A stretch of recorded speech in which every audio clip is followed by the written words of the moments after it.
Le blanc. C'était la première chose qui me revenait. Un blanc aveuglant, comme si le monde entier avait été lavé de toutes couleurs. Puis, le silence. Un silence si épais qu'il semblait avoir une texture, une présence palpable qui m'enveloppait. J'étais là, dans ce vide, avec la sensation étrange d'être à la fois partout et nulle part. Les 2 mois. 2 mois de ce néant, de cette absence de sensation, de ce sommeil qui n'en était pas vraiment un. J'étais là, mais pas là. Une coquille vide, flottant dans un espace indéterminé. Et puis, les voix. Au début, c'était comme des murmures lointains, des échos à peine perceptibles. Je ne savais pas d'où elles venaient, ni à qui elles appartenaient. Juste des sons qui traversaient le brouillard, des bribes de conversation qui s'accrochaient à mon esprit sans que je puisse les saisir. Je me demandais si je rêvais, si mon cerveau, dans son inertie, essayait de créer une réalité pour combler le vide. Mais il y avait quelque chose de trop réel dans ces sons, quelque chose de trop familier. C'était dans la chambre, celle que j'avais toujours connue. L'odeur de vieux livres et de lavande, le craquement du parquet sous les pas. Des détails qui revenaient, fragment par fragment, comme des pièces d'un puzzle éparpillé. Et les voix se faisaient plus claires, plus distinctes. J'ai commencé à reconnaître les intonations, les silences, les rires forcés. C'étaient eux. Ma famille. J'essayais de bouger, de faire un signe, n'importe quoi. Mais mon corps ne répondait pas. C'était comme être prisonnier de ma propre chair, spectateur impuissant de ce qui se déroulait autour de moi. J'entendais les conversations, les confidences, les aveux. Des mots qui, normalement, n'auraient jamais dû sortir de leur bouche. Des choses sombres, des choses lourdes, des choses qui faisaient froid dans le dos. Et moi, je restais là, à écouter, à enregistrer chaque syllabe, chaque soupir, chaque mensonge. La colère commençait à monter, une rage sourde qui me brûlait de l'intérieur. Ils croyaient que j'étais endormie, qu'ils pouvaient parler librement. Ils avaient tort. Terriblement tort.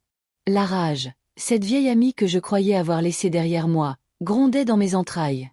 Elle me rappelait que j'étais vivante, malgré ce corps qui refusait de m'obéir.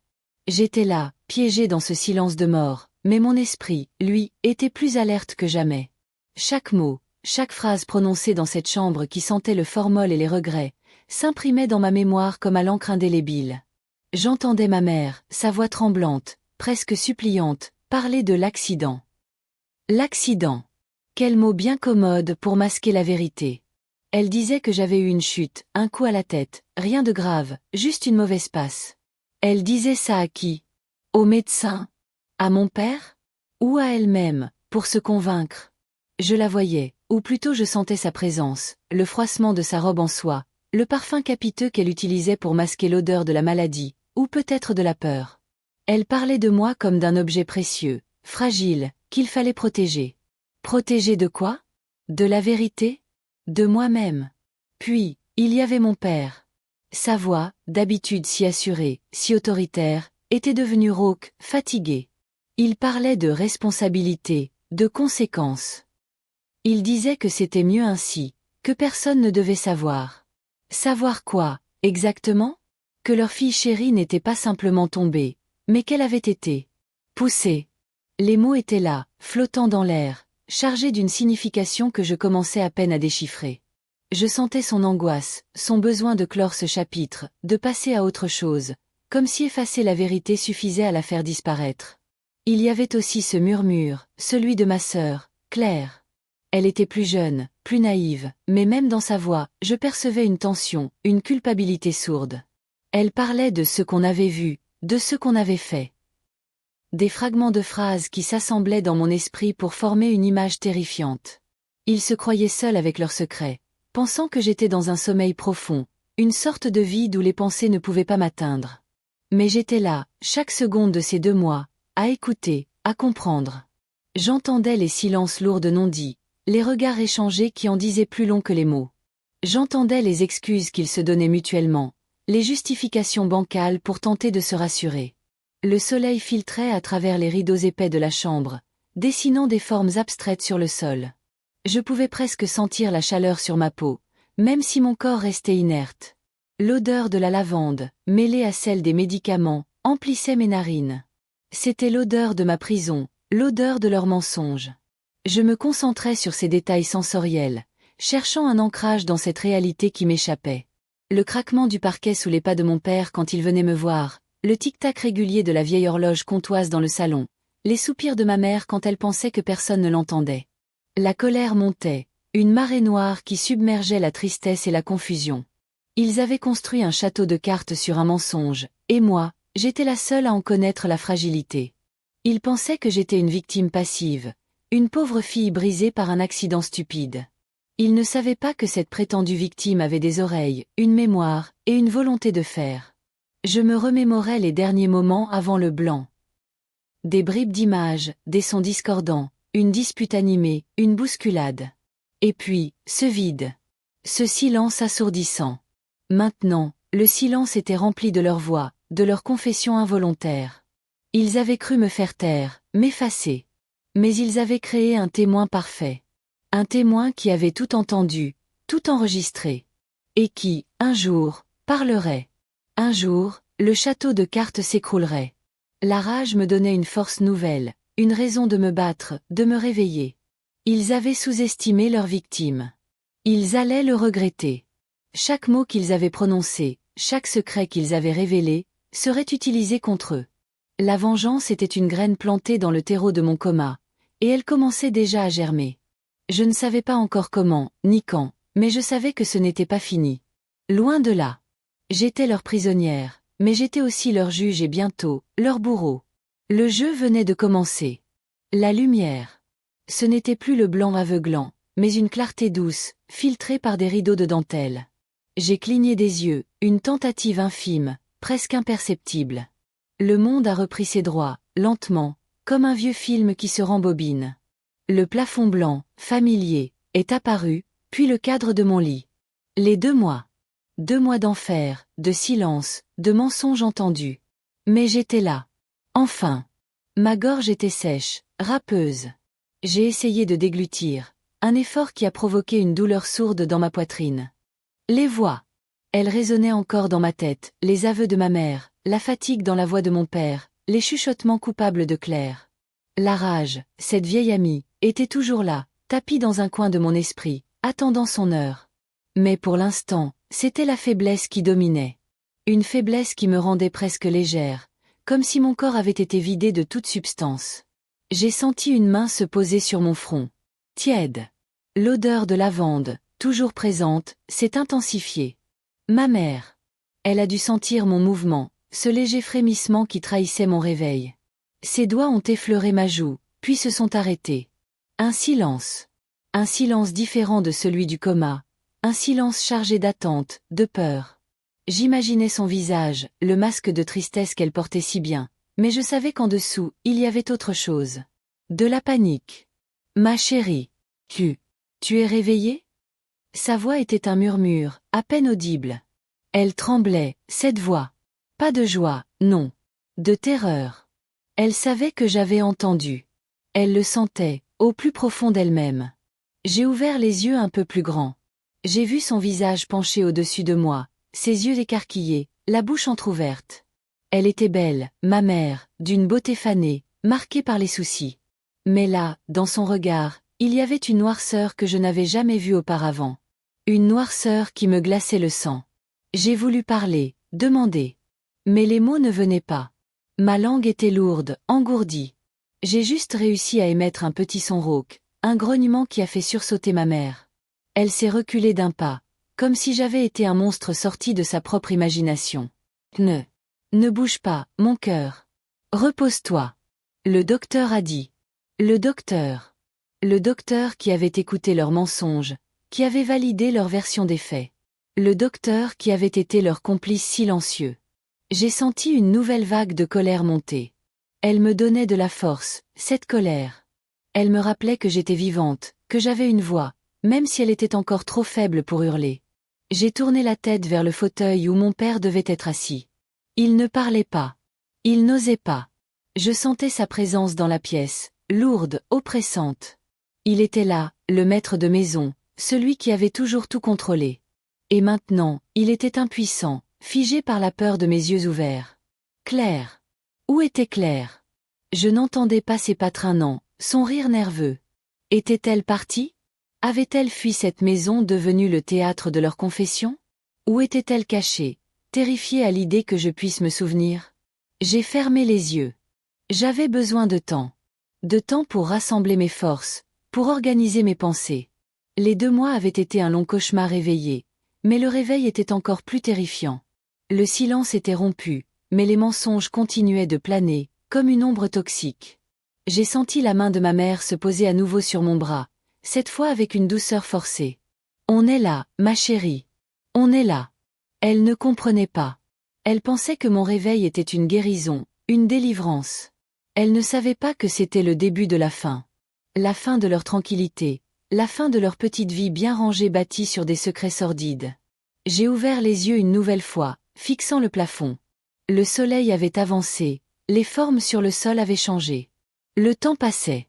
Le temps que j'allais utiliser pour tout défaire. Pour tout révéler. Ma mère a retiré sa main. Elle a dû sentir le regard que je lui adressais, un regard froid, dur, qui ne ressemblait plus à celui de sa fille chérie.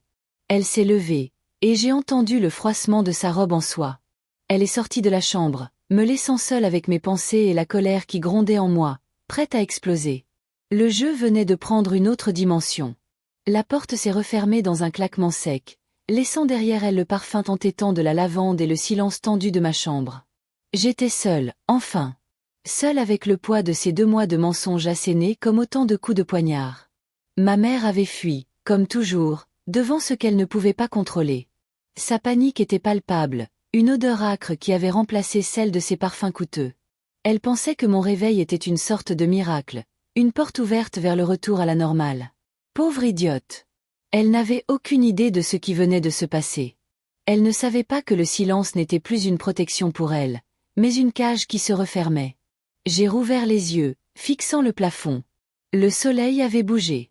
La lumière filtrait différemment à travers les voilages, dessinant des ombres mouvantes sur le papier peint fleuri, celui que j'avais choisi des années auparavant, quand tout semblait encore possible. Quand les mots de mes parents n'étaient pas des armes et que les silences n'étaient pas des aveux. J'ai cherché du regard le petit miroir posé sur ma commode. Je ne pouvais pas encore bouger grand-chose, mais je savais que j'allais avoir besoin de me voir. De voir le reflet de celle que j'étais devenue, ou plutôt, de celle qu'ils avaient essayé de faire de moi. Mon corps me lançait, chaque mouvement était une douleur sourde, une piqûre de rappel de ma fragilité. Mais sous cette fragilité, la rage bouillonnait. Elle me donnait une force insoupçonnée, une énergie qui semblait vouloir percer la torpeur de mon corps. J'ai repensé à la voix de Claire. Si jeune, si effrayée. Elle avait mentionné ce qu'on avait vu, ce qu'on avait fait. Qu'est-ce qu'elle avait fait, ma petite sœur? Et qu'est-ce qu'ils avaient vu, tous les deux, pour que cela les pousse à une telle extrémité? Le souvenir était flou, fragmenté. Une dispute. Des cris. Une chute. Et puis, le vide. Mais maintenant, le vide se remplissait des bribes de leur conversation, de leurs peurs murmurées. J'ai essayé de bouger ma main droite, celle qui reposait mollement sur la couverture. Lentement, millimètre par millimètre, j'ai réussi à la faire glisser vers le bord du lit. Mes doigts ont effleuré le bois froid de la table de chevet. Là, il y avait une pile de magazines de mode que ma mère avait déposés. Des images de femmes parfaites, de vie idéale. Un monde à des années-lumière de la réalité qui m'avait broyé. J'ai saisi le magazine le plus proche, un objet lourd et lisse dans ma main tremblante. Je ne savais pas encore ce que j'allais en faire, mais il représentait une prise, un moyen d'action dans ce monde où je n'avais eu aucun contrôle.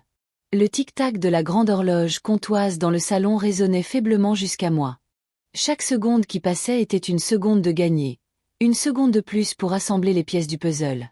Il pensait que j'étais hors jeu, une pièce retirée du plateau. Il se trompait lourdement. J'étais toujours là, observant, écoutant, attendant le bon moment. Le moment où je pourrais me lever, sortir de cette chambre qui sentait le renfermé et la maladie, et leur montrer qu'ils avaient sous-estimé leur victime. J'ai repensé à la voix de mon père.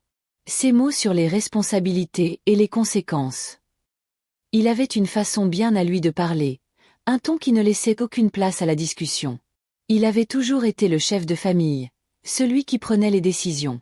Et là, dans le silence de ma chambre, j'avais entendu sa voix se briser, sa certitude s'effriter. Il avait peur. Peur que tout s'écroule. Et il avait raison. Tout allait s'écrouler. J'ai laissé tomber le magazine sur le lit. La fatigue me gagnait à nouveau, une lourdeur qui me tirait vers le sommeil. Mais ce n'était plus le sommeil profond et inconscient du coma. C'était un sommeil léger, plein de vigilance. Un sommeil de prédateur qui attend sa proie. J'avais entendu leurs aveux. J'avais compris leur peur. Et maintenant, il était temps de passer à l'action. Le jeu qu'ils avaient commencé en me poussant dans l'ombre, je allais le terminer en les ramenant dans la lumière. Une lumière crue, implacable, qui révélerait toute leur turpitude. La vengeance ne serait pas rapide, elle serait méthodique. Patiemment construite, comme on monte une horloge complexe.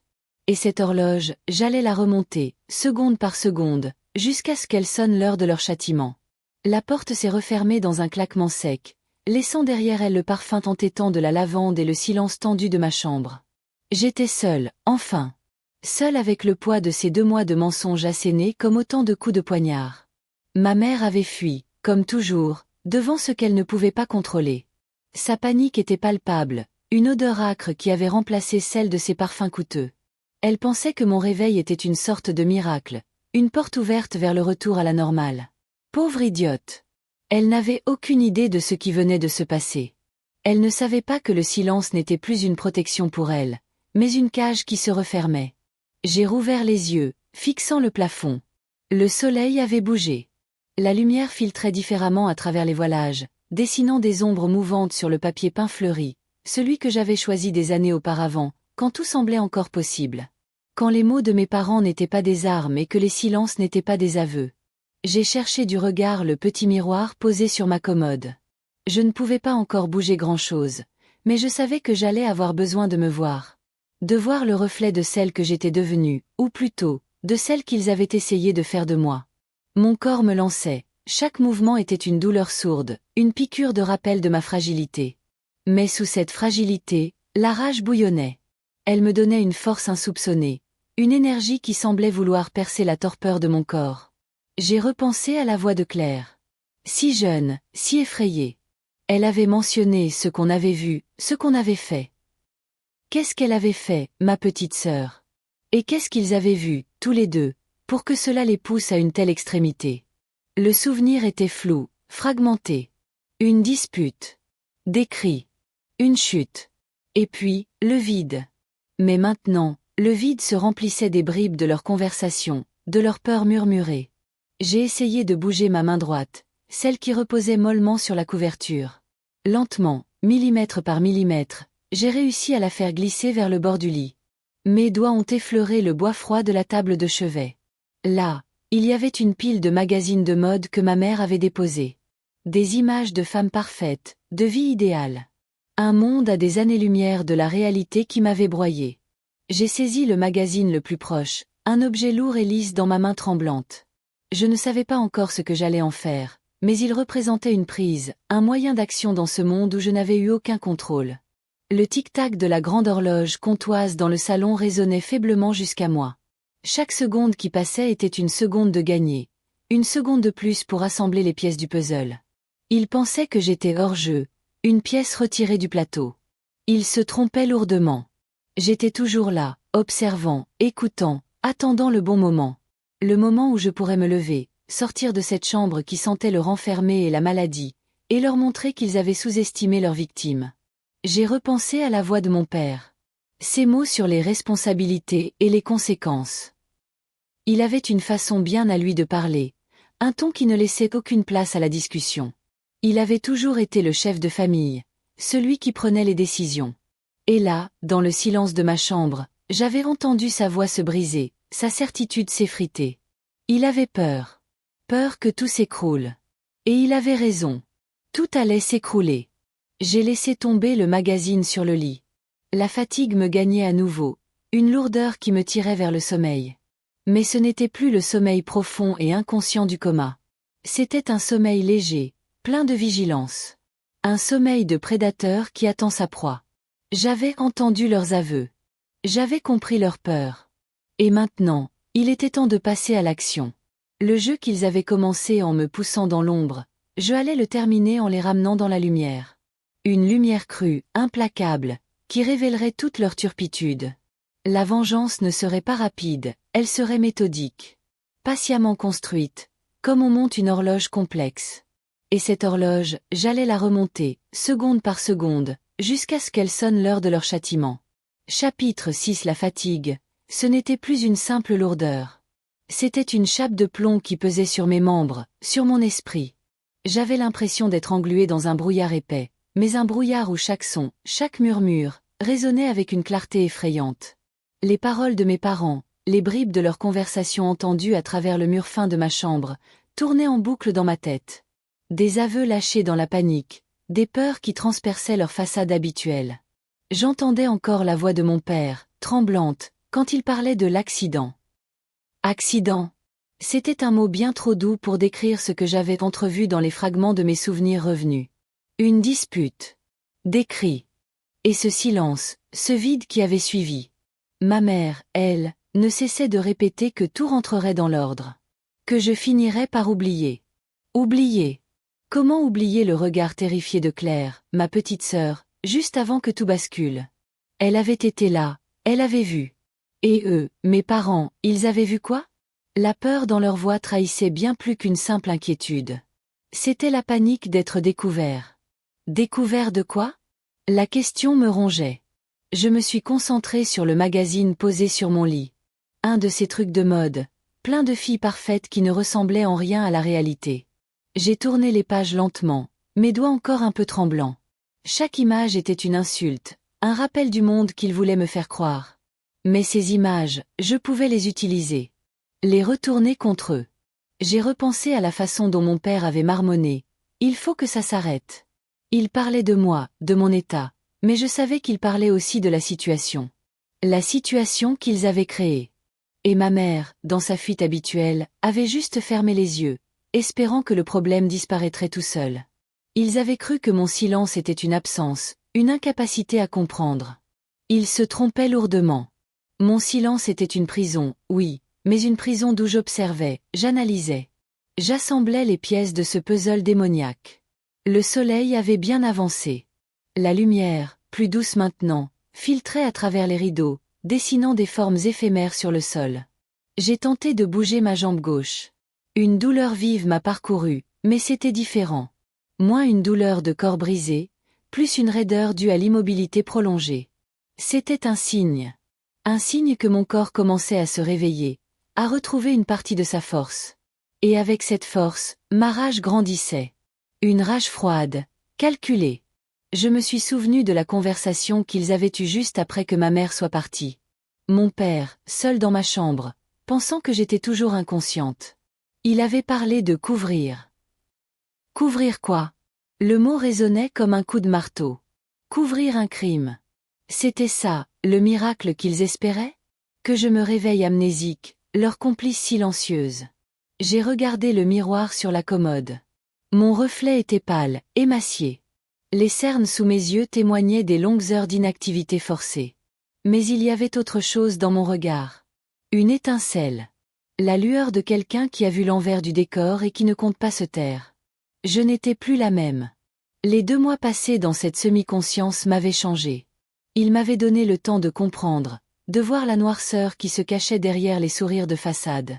J'ai attrapé le magazine à 2 mains. Les pages froissaient sous mes doigts. Il fallait que je bouge. Que je me prépare. Le temps jouait pour moi, mais il fallait aussi que je le force. Que je force mon corps à me obéir, que je force mes parents à affronter la vérité.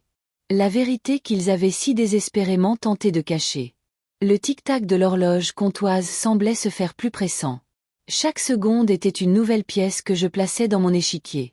Bientôt, le jeu allait changer de règles. Et ce serait moi qui les dicterais. La fatigue était une vieille amie maintenant, une compagne pesante qui s'accrochait à moi. Mais aujourd'hui, elle avait un goût différent. Moins celui de la résignation, plus celui de l'attente. J'avais passé la nuit à ruminer, à reconstituer patiemment les bribes de conversation, les silences lourds de sens. Le mot « accident » revenait sans cesse, comme un refrain macabre. Mais pour moi, ce n'était pas un accident. C'était une chute, une dispute qui avait mal tourné, et surtout, une dissimulation. J'ai bougé mes doigts sur la couverture. Lentement. Chaque mouvement était une victoire. La douleur était toujours là, sourde, mais elle ne me paralysait plus. Elle était comme un rappel constant de ce que j'avais subi, et de ce que je refusais de laisser passer. Ma mère avait eu le culot de me dire que j'allais oublier. Oublier le regard de Claire? Impossible. Cette image était gravée en moi, un point de repère dans le brouillard. Elle avait vu quelque chose, et mes parents avaient vu. Quoi? La panique dans leur voix ne trompait personne. Ils avaient peur de ce que Claire avait vu, et surtout, peur que je le voie aussi. J'ai jeté un coup d'œil au magazine sur le lit. Ces images de perfection, de vie sans défaut, me donnaient la nausée. Mais je sentais que je pouvais m'en servir. Les retourner contre eux, comme des armes. Mon père avait dit, il faut que ça s'arrête. Il parlait de moi, de mon état, mais je savais qu'il parlait de la situation. La situation qu'ils avaient créée. Ma mère, elle, avait fui, comme d'habitude, en espérant que le problème se résoudrait tout seul.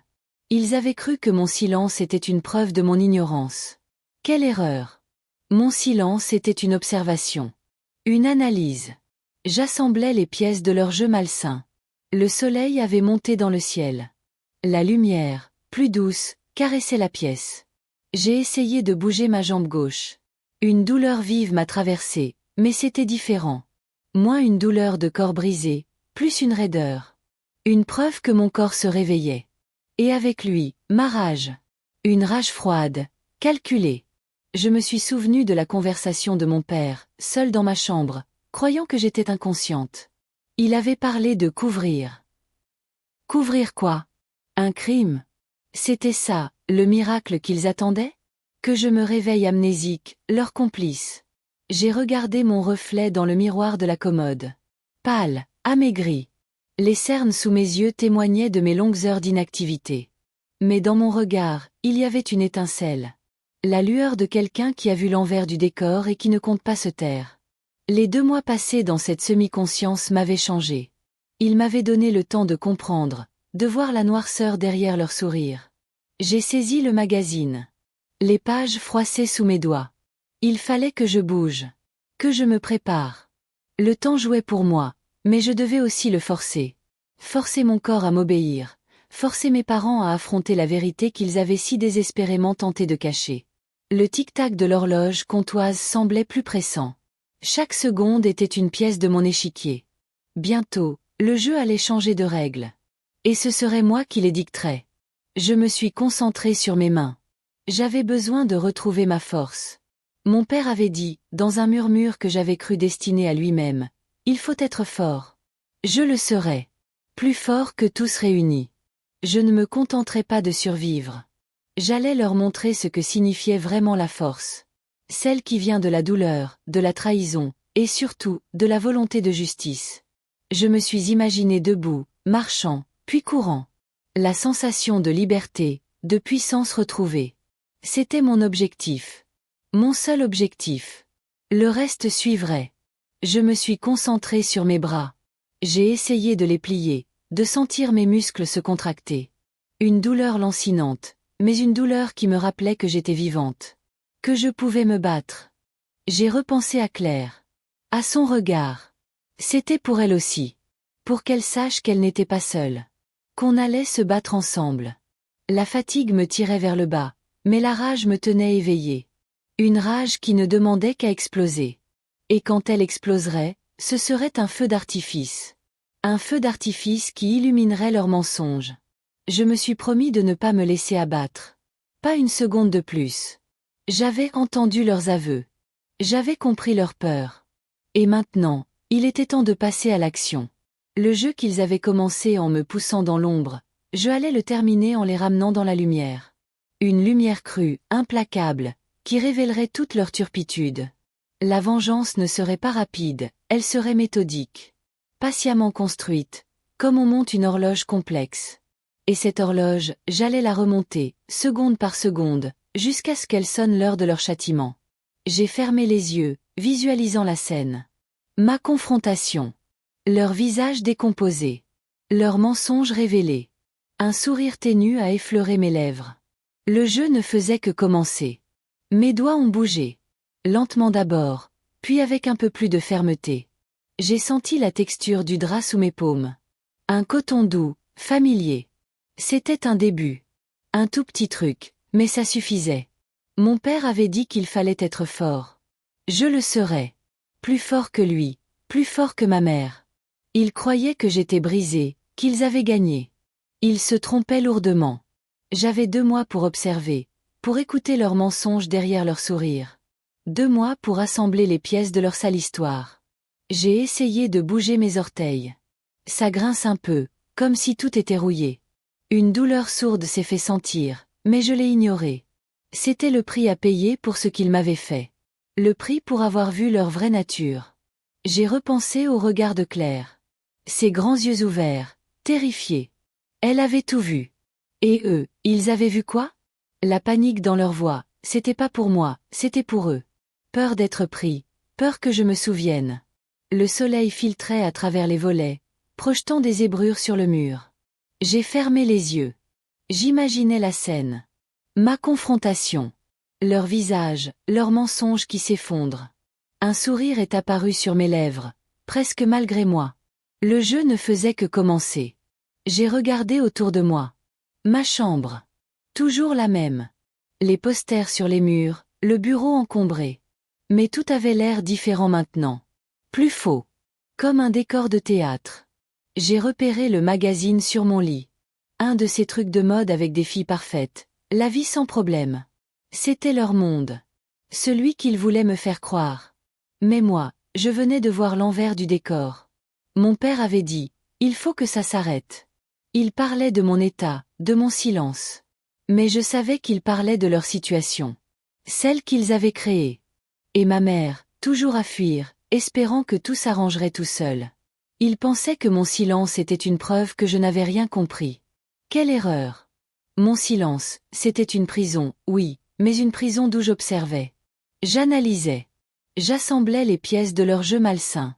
J'ai tendu la main vers le magazine. Mes doigts tremblaient encore un peu. J'ai attrapé la couverture. Des couleurs vives, des sourires forcés. J'ai senti le papier sous mes doigts. C'était un symbole. Un symbole de leur superficialité. J'ai retourné les pages lentement. Chaque image, chaque article, était une insulte. Un rappel de ce qu'ils voulaient que je sois. Mais ces images, je pouvais m'en servir. Les retourner contre eux. J'ai repensé à mon père, seul dans ma chambre, me croyant inconsciente. Il avait parlé de couvrir.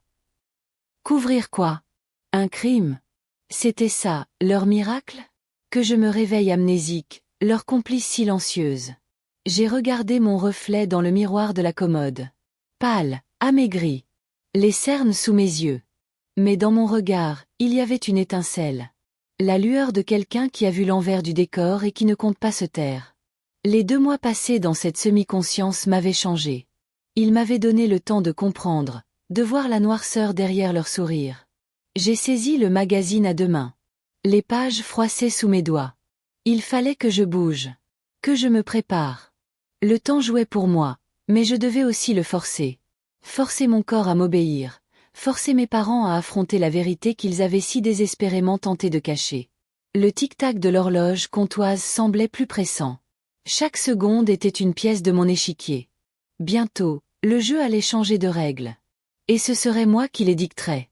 La fatigue me tirait vers le bas, mais la rage me tenait éveillée. Une rage qui ne demandait qu'à exploser. Et quand elle exploserait, ce serait un feu d'artifice. Un feu d'artifice qui illuminerait leurs mensonges. Je me suis promis de ne pas me laisser abattre. Pas une seconde de plus. J'avais entendu leurs aveux. J'avais compris leur peur. Et maintenant, il était temps de passer à l'action. Le jeu qu'ils avaient commencé en me poussant dans l'ombre, je allais le terminer en les ramenant dans la lumière. Une lumière crue, implacable, qui révélerait toute leur turpitude. La vengeance ne serait pas rapide, elle serait méthodique. Patiemment construite, comme on monte une horloge complexe. Et cette horloge, j'allais la remonter, seconde par seconde, jusqu'à ce qu'elle sonne l'heure de leur châtiment. J'ai fermé les yeux, visualisant la scène. Ma confrontation. Leur visage décomposé. Leurs mensonges révélés. Un sourire ténu a effleuré mes lèvres. Le jeu ne faisait que commencer. Mes doigts ont bougé, une petite victoire contre cette torpeur qui m'avait enfermé. La douleur dans mon bras, une vieille connaissance, me rappelait que j'étais bien là, bien vivante. J'ai fixé le plafond blanc, un peu défraîchi. Ma chambre. Toujours la même. Les posters de groupes de musique que j'aimais avant, le bureau où j'étudiais, tout semblait figé dans le temps, sauf moi. J'avais passé ces 2 mois dans un brouillard, à moitié endormi, à moitié éveillé, à écouter les conversations qui se déroulaient autour de mon lit. J'avais entendu des choses qui m'avaient glacé le sang. Le mot accident était revenu souvent, un paravent bien pratique. Mais moi, je savais. Je savais que ce n'était pas un accident. C'était une chute, une dispute qui avait dégénéré, et surtout, un mensonge orchestré.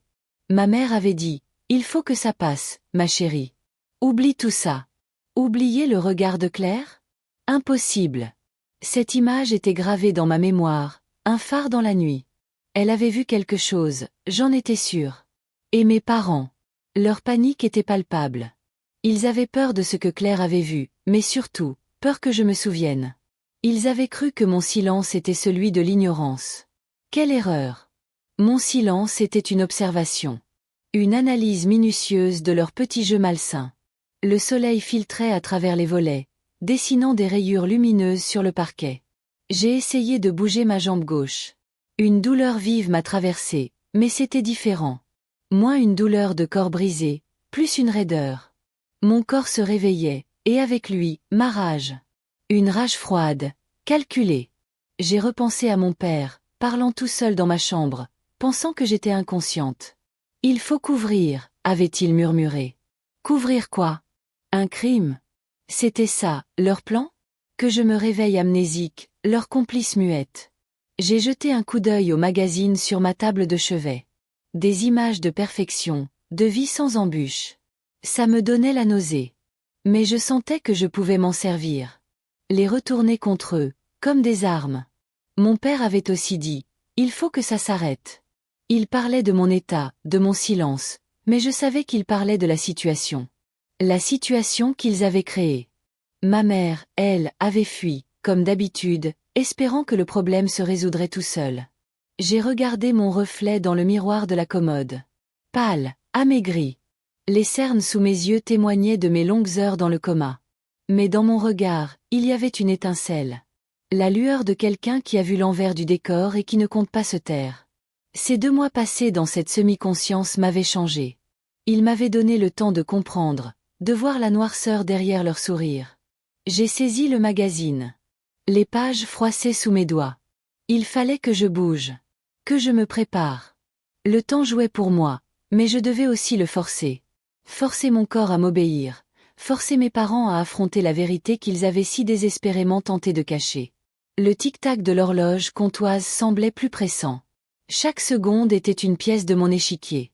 Bientôt, le jeu allait changer de règles. Et ce serait moi qui les dicterais. Je me suis concentrée sur mes mains. J'avais besoin de retrouver ma force. Mon père avait dit, dans un murmure que j'avais cru destiné à lui-même, « Il faut être fort. » Je le serai. Plus fort que tous réunis. Je ne me contenterai pas de survivre. J'allais leur montrer ce que signifiait vraiment la force. Celle qui vient de la douleur, de la trahison, et surtout, de la volonté de justice. Je me suis imaginé debout, marchant, puis courant. La sensation de liberté, de puissance retrouvée. C'était mon objectif. Mon seul objectif. Le reste suivrait. Je me suis concentré sur mes bras. J'ai essayé de les plier, de sentir mes muscles se contracter. Une douleur lancinante, mais une douleur qui me rappelait que j'étais vivante. Que je pouvais me battre. J'ai repensé à Claire. À son regard. C'était pour elle aussi. Pour qu'elle sache qu'elle n'était pas seule. Qu'on allait se battre ensemble. La fatigue me tirait vers le bas, mais la rage me tenait éveillée. Une rage qui ne demandait qu'à exploser. Et quand elle exploserait, ce serait un feu d'artifice. Un feu d'artifice qui illuminerait leurs mensonges. Je me suis promis de ne pas me laisser abattre. Pas une seconde de plus. J'avais entendu leurs aveux. J'avais compris leur peur. Et maintenant, il était temps de passer à l'action. Le jeu qu'ils avaient commencé en me poussant dans l'ombre, je allais le terminer en les ramenant dans la lumière. Une lumière crue, implacable, qui révélerait toute leur turpitude. La vengeance ne serait pas rapide, elle serait méthodique. Patiemment construite, comme on monte une horloge complexe. Et cette horloge, j'allais la remonter, seconde par seconde, jusqu'à ce qu'elle sonne l'heure de leur châtiment. J'ai fermé les yeux, visualisant la scène. Ma confrontation. Leur visage décomposé. Leurs mensonges révélés. Un sourire ténu a effleuré mes lèvres. Le jeu ne faisait que commencer.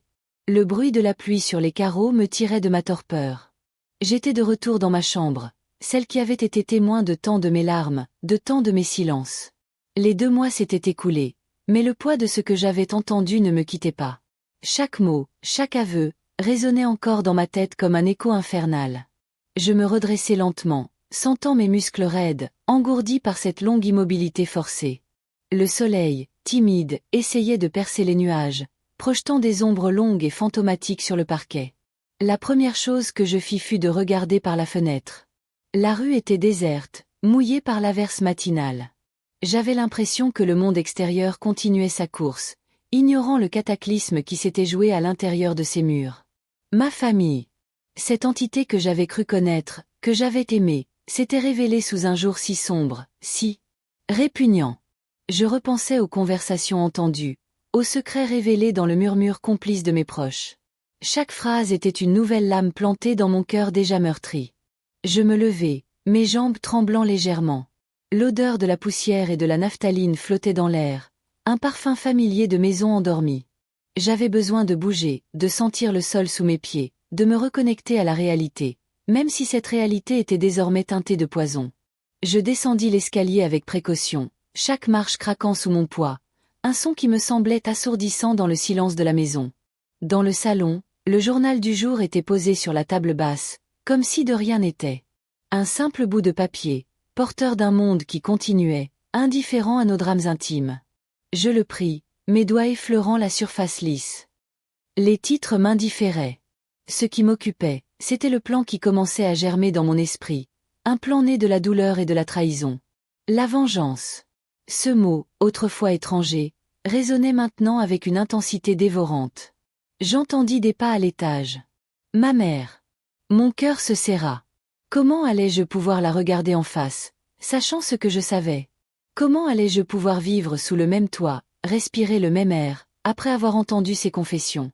La façade de l'amour familial s'était effondrée, révélant la pourriture cachée en dessous. Il fallait agir. Il fallait que cela cesse. L'idée de la confrontation me glaçait le sang, mais l'idée de rester passive était encore plus insupportable.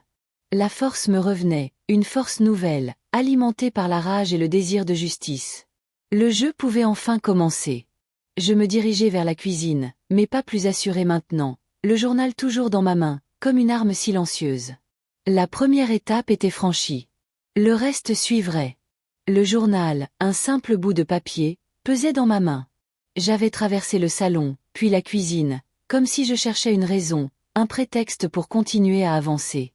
Le bruit de la pluie sur les vitres était le seul accompagnement de mes pensées. Ma mère avait dit qu'il fallait oublier, qu'il fallait que ça passe. Mais comment oublier quand les mots résonnent encore, quand les visages hantent mes nuits? Le regard de Claire, cette lueur de peur et de compréhension. C'était pour elle aussi que je devais me battre. Elle avait vu, elle savait, et j'avais l'impression qu'elle aussi portait un fardeau. Je me suis arrêtée devant le réfrigérateur. L'intérieur était illuminé par une ampoule faiblarde. Des restes de repas, des pots de confiture, des bouteilles de lait. Tout ce qui faisait le quotidien d'une famille normale. Mais notre famille n'avait plus rien de normal. La routine, les apparences, tout ça n'était qu'un décor bien huilé pour masquer la pourriture. J'ai attrapé une bouteille d'eau. L'eau fraîche a glissé dans ma gorge, mais n'a pas réussi à éteindre le feu qui me brûlait de l'intérieur. La rage. J'ai repensé à ce que mon père avait murmuré, pensant que j'étais inconsciente. Il faut couvrir. Couvrir quoi? Un accident? Non, il savait très bien que ce n'était pas un accident. C'était une faute, une erreur de jugement, peut-être même un acte volontaire, je ne savais pas encore toute la vérité. Mais ils avaient tout fait pour que ça ressemble à un accident. Pour que je ne me souvienne de rien, ou plutôt, pour que je me souvienne de la version qu'ils voulaient me faire avaler. Leur peur était palpable, une odeur âcre qui flottait dans l'air de la maison. Peur de la justice, peur du jugement, peur surtout que je me réveille et que je devienne un problème. Je me suis assise à la table de la cuisine. Les chaises en bois craquaient sous mon poids. Mes jambes étaient encore un peu fragiles, mais elles tenaient. C'était déjà ça. J'ai ouvert le journal, mais je n'ai pas lu les articles. Je feuilletais les pages, cherchant une image, une phrase, quelque chose qui pourrait me donner une idée. Les publicités pour des voitures rutilantes, des parfums de luxe, des vacances au soleil. Tout ça me semblait tellement loin, tellement irréel. Ma vie, ma vraie vie, était ici, dans cette cuisine, avec le poids de leurs secrets sur mes épaules. J'ai entendu des pas lourds dans l'escalier. C'était mon père. Mon cœur s'est emballé. Comment allais-je le regarder? Lui, qui avait toujours été mon héros, mon roc. Et maintenant, je savais qu'il était capable de mentir, de manipuler, de tout faire pour préserver son image, pour préserver leur petite bulle. Il est entré dans la cuisine, l'air un peu fatigué, mais avec ce sourire habituel, celui qui cachait tant de choses. « Tu es levée, ma chérie. » Sa voix était douce, presque trop. J'ai hoché la tête, sans le regarder. J'ai détourné le regard vers la fenêtre. La pluie avait cessé, mais le ciel restait gris. « Tu as bien dormi ?» a-t-il insisté. Comme une souche, ai-je répondu, ma voix un peu rauque. J'ai essayé de mettre un peu d'ironie dedans, mais ça ne s'est pas entendu. Il s'est approché, a posé une main sur mon épaule. Sa main était lourde, sa peau rugueuse. J'ai senti une vague de dégoût me parcourir. J'ai retiré son bras doucement. J'ai faim, ai-je dit, pour changer de sujet. Il a souri, un sourire qui n'atteignait pas ses yeux. Je vais te faire un bon café. Et des tartines. Il s'est dirigé vers la machine à café. Je l'ai regardé faire, chaque geste calculé, chaque mouvement familier. C'était comme regarder un acteur jouer son rôle. Mais moi, j'avais vu les coulisses. J'avais entendu les répétitions, les apartés, les vraies émotions. Il a posé une tasse devant moi. La vapeur chaude m'a chatouillé les narines. L'odeur du café, d'habitude réconfortante, me donnait la nausée. « Alors, comment te sens-tu aujourd'hui » a-t-il demandé, s'asseyant en face de moi. Je l'ai regardé droit dans les yeux. J'ai vu la question cachée derrière son regard. « Tu te souviens de quelque chose ?» Je me sens. Revivre, ai-je dit. C'est bizarre. Comme si je sortais d'un long sommeil. Il a hoché la tête, l'air soulagé. C'est une bonne chose, ma chérie. Il faut de temps pour récupérer. Oui, ai-je murmuré. Et parfois, on met aussi du temps à comprendre. Son sourire s'est figé. Il a baissé les yeux sur sa tasse. Un silence pesant s'est installé entre nous, seulement brisé par le bruit de la machine à café qui finissait son cycle. J'ai senti le poids de son regard sur moi, un regard plein d'appréhension. Il savait. Il savait que je savais. Le jeu avait changé de camp. Le poids de ses révélations m'écrasait. Chaque mot entendu dans mon faux sommeil résonnait encore, une cacophonie de mensonges et de trahisons. Ma famille, celle que j'avais toujours cru être mon roc, s'était révélée être un nid de vipères. Je me sentais si seule, si démunie. La chambre d'hôpital, autrefois un lieu de repos forcé, était devenue une prison dorée, une cage où mes pensées tournoyaient sans fin. Je me souvenais des murmures, des chuchotements qui avaient traversé le silence de ma chambre. La voix de ma mère, si douce d'habitude, s'était transformée en un venin caressant, parlant de dettes cachées, de manipulations subtiles pour s'assurer une part du gâteau, le mien. Mon père, cet homme droit en apparence, avait avoué des arrangements douteux, des contrats signés à la hâte pour couvrir des trous financiers béants.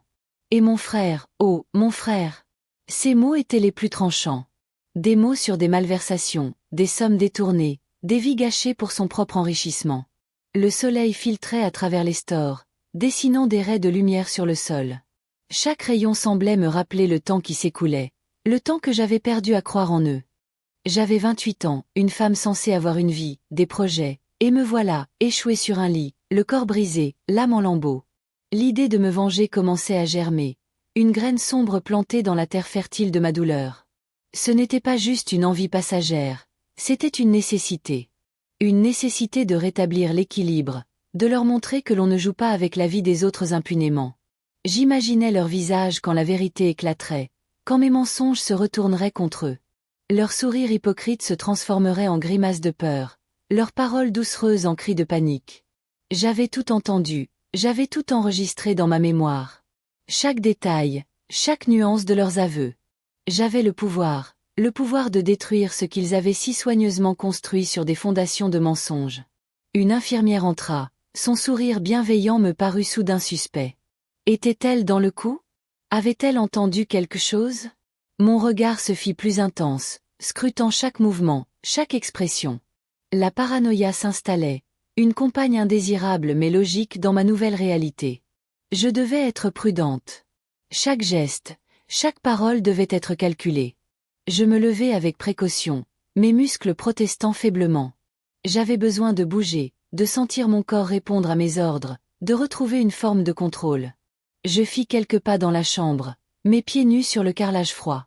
L'air était stérile, mais il portait encore l'odeur subtile de leurs mensonges. Je me regardai dans le miroir de l'armoire. Mon reflet me renvoya une image pâle, fatiguée, mais avec une lueur nouvelle dans les yeux. Une lueur de détermination. Je me rapprochai de la fenêtre, écartant légèrement le store. Dehors, la vie continuait, indifférente à mon drame. Les voitures passaient, les gens marchaient, insouciants. Ils ne savaient pas ce qui se cachait derrière ces murs, les secrets sombres qui rongeaient une famille comme un cancer. Mais bientôt, ils le sauraient. Et moi, j'en serais l'architecte. La vengeance serait lente, méticuleuse, et absolument dévastatrice. C'était ma promesse. Ma seule raison de me battre pour sortir de ce lit, de ce coma simulé, et de reprendre ma vie en main, pour la tordre ensuite et la leur renvoyer au visage. Le jeu ne faisait que commencer. Et j'avais tous les atouts en main. J'ai quitté la chambre d'hôpital sans faire de bruit. L'infirmière, une certaine Sophie, était partie chercher un café, me laissant seule face à mes pensées. La porte de ma chambre s'est refermée doucement derrière elle. J'ai regardé le petit bracelet en plastique à mon poignet, le nom de l'hôpital, celui de ma chambre. Des symboles d'une vie qui n'était plus la mienne. La vie que j'avais cru connaître, celle des dîners de famille, des vacances à la mer, des projets d'avenir. Tout ça, c'était du vent. Des mensonges bien orchestrés pour masquer la réalité crue. J'ai enfilé mes vêtements, ceux que ma mère avait apportés. Un jean, un pull gris, des baskets. Des vêtements comme si de rien n'était. Comme si j'allais rentrer à la maison pour un week-end normal. Mais je savais que ma maison, c'était devenu un piège. Un décor de théâtre où chacun jouait son rôle à la perfection. Sauf que moi, j'avais vu les coulisses. J'avais entendu les dialogues secrets, les répliques échangées dans le noir. J'ai descendu les escaliers en silence. Les semelles de mes baskets faisaient un léger bruit sur le linoléum. Chaque pas était une décision. Allais-je sortir par la porte principale? Ou par celle de service, plus discrète? J'ai choisi la porte de service. Elle donnait sur le parking, là où les voitures des visiteurs se garaient.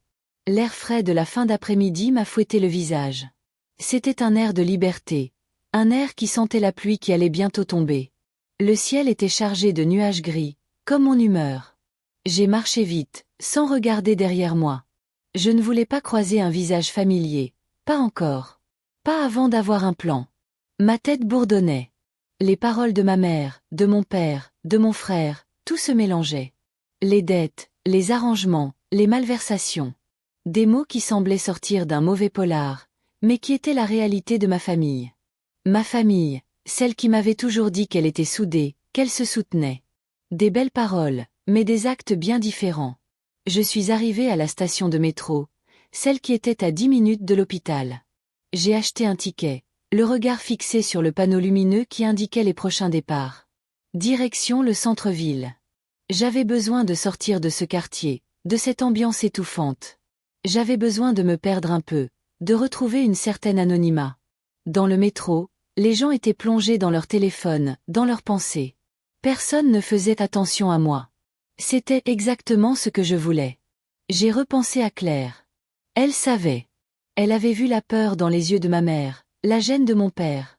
Elle avait compris que quelque chose clochait. Je devais la contacter. Elle était la seule personne en qui je pouvais avoir confiance. J'ai sorti mon vieux téléphone portable de mon sac. Celui que j'utilisais avant l'accident. J'ai cherché son numéro. Mes doigts tremblaient un peu. J'ai composé le numéro. Ça a sonné une fois, 2 fois. Puis une voix familière a répondu. Allô? Claire? C'est moi. Un silence. Puis une exclamation de surprise. Mais, tu es sortie? Comment? Je pensais que... Je vais t'expliquer. Est-ce que tu peux me rejoindre? Au café près de la Seine, celui où on allait quand on était étudiante? Oui, bien sûr. J'arrive. Elle raccrochait. J'ai rangé mon téléphone. Un petit sourire s'est dessiné sur mes lèvres. Le premier sourire sincère depuis des semaines. J'avais un allié. Quelqu'un pour m'aider. Quelqu'un qui ne faisait pas partie de ce monde de mensonges. Le métro s'est arrêté. J'ai regardé le nom de la station. C'était la bonne. J'ai attendu que les portes s'ouvrent et je suis descendu sur le quai. L'agitation de la ville m'a enveloppé. C'était un contraste saisissant avec le silence feutré de l'hôpital. Je me sentais revivre, malgré la douleur sourde qui persistait dans mon corps. La vengeance, c'était bien. Mais avant ça, il fallait reconstruire. Il fallait trouver un nouveau point d'ancrage. Et Claire, c'était peut-être ce point d'ancrage. J'ai marché dans les rues, le cœur un peu plus léger. Le soleil commençait à percer à travers les nuages. Une lueur d'espoir dans ce ciel encore gris. J'avais traversé l'épreuve. J'avais entendu la vérité. Et maintenant, j'allais agir. Pas par haine, mais par justice. Pour moi, pour Claire, pour toutes les vies qu'ils avaient bousillées. Mon père, ma mère, mon frère. Ils allaient payer. Lentement, sûrement. Le jeu ne faisait que commencer. Et j'avais bien l'intention de gagner. Les quais de la Seine grouillaient de monde. Des couples flânaient main dans la main, des touristes prenaient des photos, des musiciens de rue faisaient vibrer l'air de leur mélodie. L'ambiance était celle d'un samedi après-midi ordinaire, loin de l'atmosphère confinée et chargée de l'hôpital. Je me sentais un peu comme une étrangère, une fantôme surgie d'un autre monde. Mon corps me rappelait encore la fragilité de ma situation, une douleur sourde nichée quelque part entre mes côtes, mais mon esprit, lui, était déjà ailleurs. Il était déjà en train de tisser la toile de ma revanche. Je repérais Claire assise à une table en terrasse du café, le même que celui de nos années étudiantes. Elle avait toujours eu ce don pour trouver les bons endroits, les coins tranquilles pour refaire le monde autour d'un verre. Elle me fit un signe de la main, un sourire un peu inquiet aux lèvres. Je m'approchai, le cœur battant un peu plus fort. « Salut », dis-je en m'asseyant en face d'elle. « Salut », répondit-elle, le regard scrutateur. « T'as l'air différente. » Elle avait raison. Je l'étais. L'accident, le coma, les révélations. Tout ça m'avait changé. J'avais perdu une partie de mon innocence, mais j'avais gagné une détermination de fer. « J'ai des choses à te raconter », commençai-je, ma voix un peu rauque. « Des choses graves. » Claire me regarda, son visage se faisant plus sérieux. Elle savait que je ne disais pas ça à la légère. Elle connaissait mon ancienne vie, celle où tout semblait parfait en surface. Elle avait vu les fissures, elle avait senti le malaise. « Je t'écoute », dit-elle simplement. Je pris une grande inspiration. Par où commencer? Par les murmures que j'avais entendus? Par les aveux de ma mère, de mon père, de mon frère?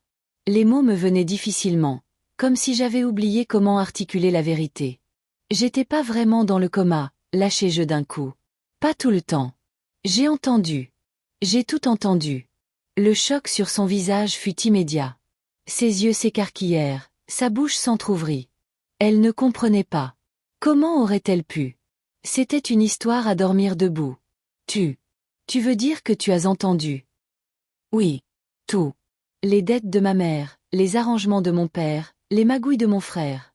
Tout ce qu'ils ont fait pour leur confort. Pour nous maintenir dans une illusion. Je sentais la colère monter en moi, une colère froide et calculée. L'image de leur visage hypocrite me revenait en boucle. Ils avaient joué avec ma vie, avec ma confiance. Ils avaient construit leur bonheur sur mes malheurs. Mais pourquoi ils feraient ça? Demanda Claire, encore sous le choc. Et pourquoi tu n'as rien dit avant? Ils sont endettés jusqu'au cou. Ils ont tout misé sur moi, sur l'héritage, sur ce qu'ils pensaient pouvoir tirer de ma situation. Et je n'ai rien dit parce que j'étais faible. Parce que je ne pouvais pas y croire. Mais maintenant, je sais. Et je ne peux plus rester là sans rien faire. Je me penchai en avant, mon regard se fixant sur le sien. Il fallait qu'elle comprenne. Il fallait qu'elle soit avec moi. Claire, j'ai besoin de ton aide. J'ai besoin de quelqu'un en qui j'ai confiance. Quelqu'un qui n'est pas impliqué dans cette mascarade. Elle me regarda longuement, son expression passant de la surprise à une sorte de détermination silencieuse. Elle me connaissait. Elle savait que je n'étais pas du genre à inventer des histoires. Et elle avait toujours été là pour moi. « Qu'est-ce que tu veux faire ?» demanda-t-elle, sa voix ferme. « Je veux qu'il paie, dis-je, ma voix chargée d'une émotion contenue. Je veux qu'ils comprennent ce qu'ils m'ont fait subir. Je veux démanteler tout ce qu'ils ont construit sur des mensonges. Un frisson parcourut mon échine. L'idée de la vengeance me donnait une force nouvelle, une énergie que je n'avais pas ressentie depuis longtemps. C'était une énergie sombre, mais nécessaire. Une énergie qui me permettrait de me relever, de reconstruire ma vie, et de leur faire payer le prix de leur trahison. C'est énorme, murmura Claire, mais il n'y avait pas de peur dans sa voix, juste une prise de conscience. Mais je suis avec toi. Quoi que tu décides. Un immense soulagement me submergea. Avoir Claire à mes côtés, c'était déjà une victoire. C'était un premier pas vers la lumière, loin de l'ombre dans laquelle ma famille m'avait plongé. Merci, dis-je, ma voix brisée par l'émotion. Merci d'être là. Elle me sourit, un sourire complice cette fois. Toujours. Alors, on commence par quoi? Je pris une gorgée de mon café, encore tiède. Le goût amer me rappela la situation. Mais cette fois, l'amertume était mêlée d'une pointe d'espoir. D'abord, dis-je, un sourire se dessinant sur mes lèvres, on va préparer le terrain. On va rassembler des preuves. On va faire en sorte que leur monde s'écroule de l'intérieur. Lentement, sûrement. Les mots résonnaient avec une assurance nouvelle. Ce n'était plus la jeune femme brisée par un accident, mais une femme déterminée, armée de la vérité et de la volonté de justice. Le jeu ne faisait que commencer, et j'avais bien l'intention de le gagner. Pour moi. Pour Claire. Et pour toutes les vies qu'ils avaient piétinées. Le soleil, malgré les nuages, semblait me donner raison. Il perçait à travers les nuages, illuminant la scène d'une lumière nouvelle. Une lumière d'espoir, mais aussi une lumière qui annonçait le grand nettoyage. Le café fumait doucement dans ma tasse.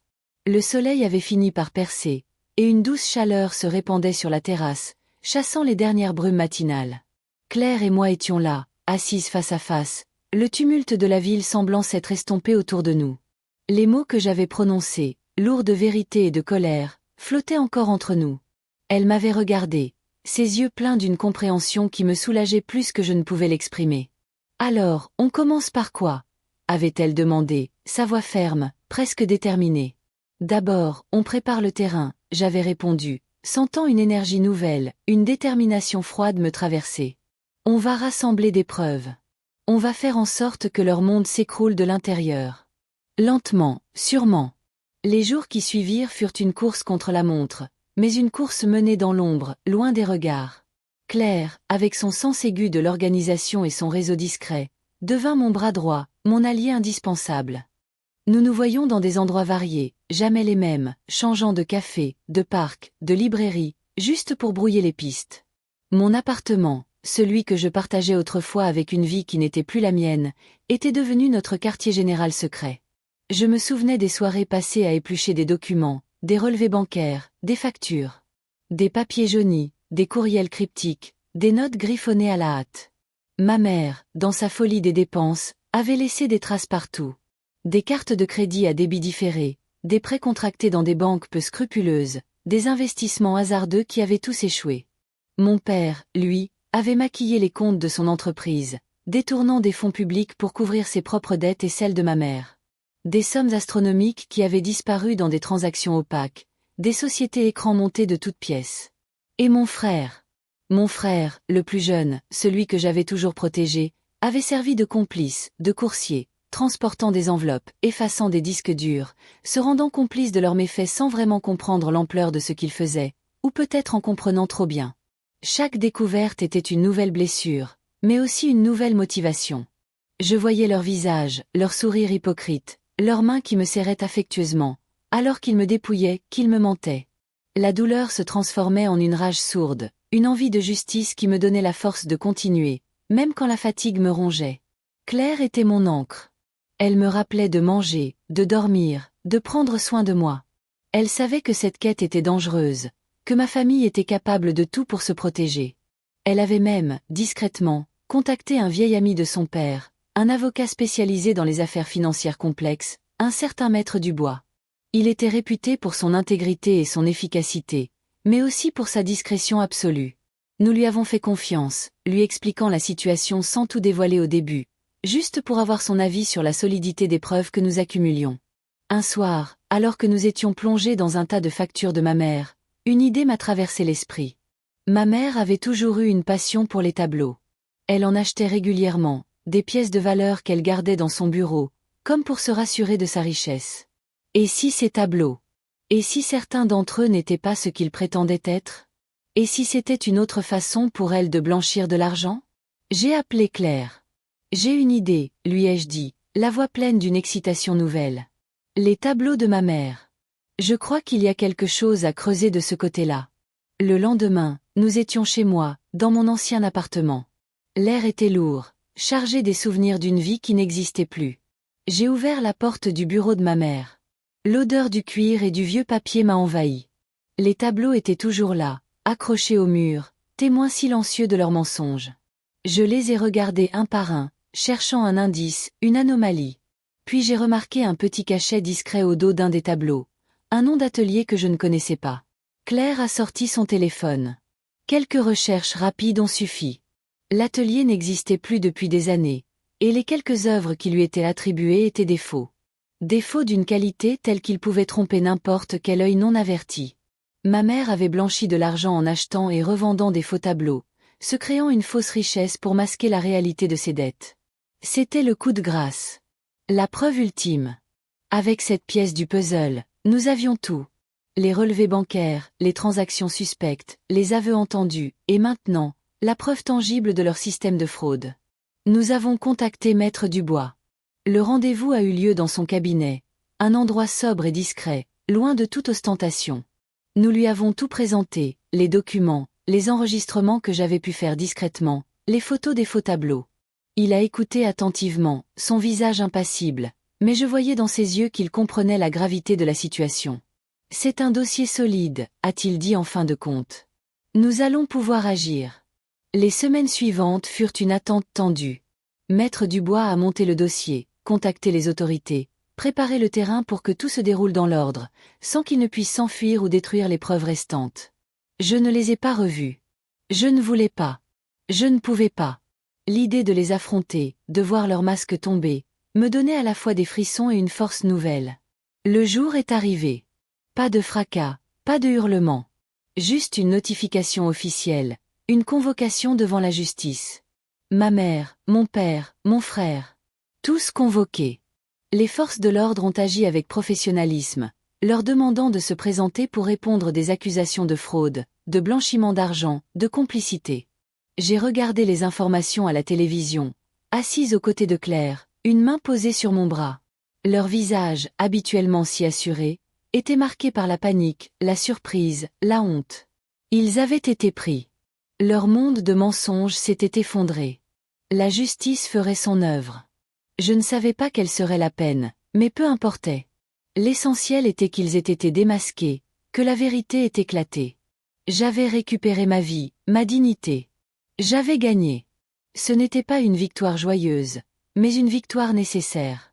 Une victoire amère, teintée de la tristesse des trahisons, mais une victoire quand même. Le soleil brillait dehors, et pour la première fois depuis longtemps, je pouvais respirer. L'air était enfin pur. C'est tout. Si vous avez aimé cette vidéo, partagez-la avec vos amis et laissez votre like. Abonnez-vous à la chaîne et activez la cloche pour ne pas manquer d'autres vidéos comme celle-ci. Laissez votre commentaire en disant ce que vous avez pensé de la vidéo et ce que vous aimeriez voir dans les prochaines vidéos. Rappelez-vous que nous avons d'autres vidéos dans ce style que vous aimerez regarder. Entrez simplement dans notre chaîne que je vous garantis que vous aimerez. Jusqu'à la prochaine vidéo.